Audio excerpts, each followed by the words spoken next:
Hi everyone, so this is me again, Jeansy Veral, and welcome to my channel.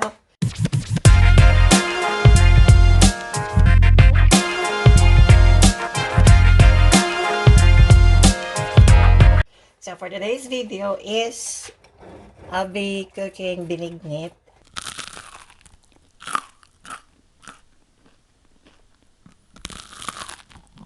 This is a traditional food in the Philippines every Holy Friday, every Holy Week. So it's made of coconut milk, sweet potato, plantain or banana, saba, and then yung purple potato or purple yam, sugar, tapos yung landang sa Cebu kasi is tawag namin doon is landang. I don't know ano ang tawag sa ibang city o ibang island sa Pilipinas, but sa Cebu tinatawag namin itong landang. Since walang landang dito sa USA, and I'll be using this tapioca pearl. First is cut your sweet potato and your plantain in the sizes that you desire. Tapos pakuluan nyo lang ng water.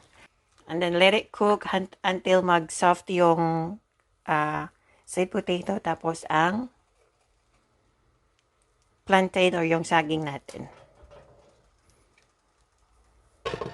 See you later. Okay.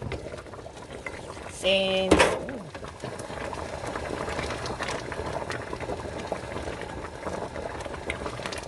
our banana and our sweet potato is already soft, like real soft, let's add some sugar. Okay. I'm going to add this entire 1 pound of sugar. And then next is I'm going to add my tapioca pearl.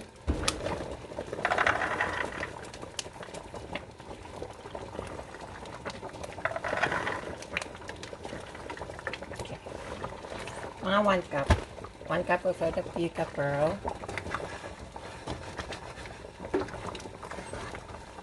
And then I'm going to add milk.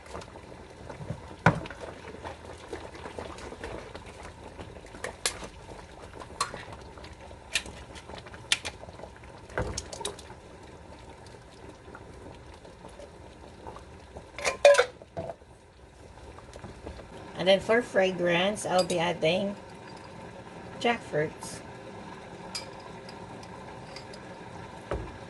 So I'll just let it boil again until yung tapioca natin is talagang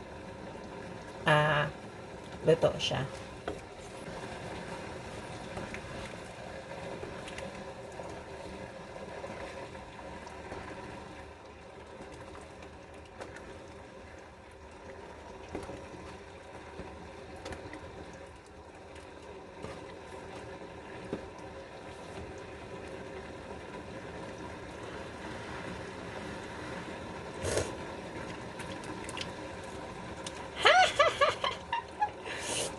Binignit po kayo dyan. Tapos let's cover this one and let's cook our tapioca pearl. So let us cover this one and let's wait for our tapioca pearl na maluto siya, yung mga bilog-bilog dyan. Yan. And then let's wait also na ma-dissolve talaga totally yung sugar natin.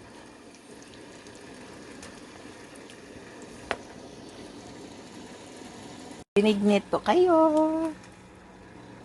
Ha ha ha ha. At na-achieve ko na din ang binignit. Okay, so let's turn off our heat or our fire.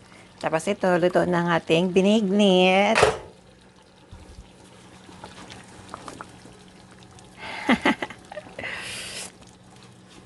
There you go.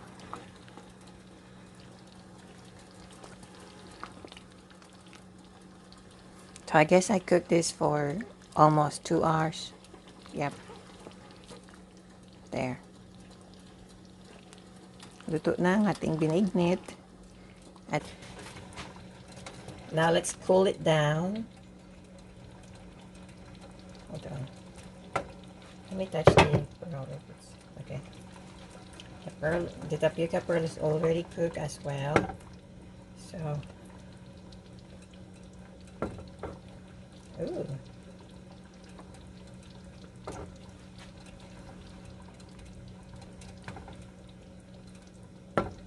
And this will be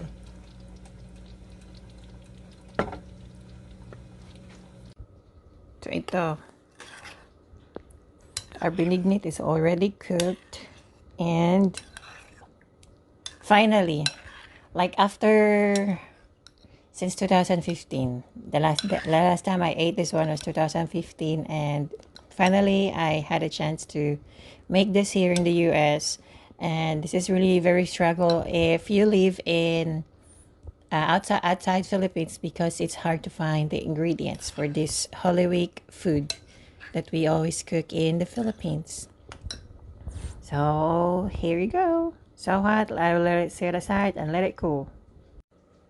So thank you so much for watching. This is another recipe from me, Jeansy Veral, and this is the one of the traditional food in the Philippines every Holy Week, BINIGNIT. So thank you so much for watching. Bye bye.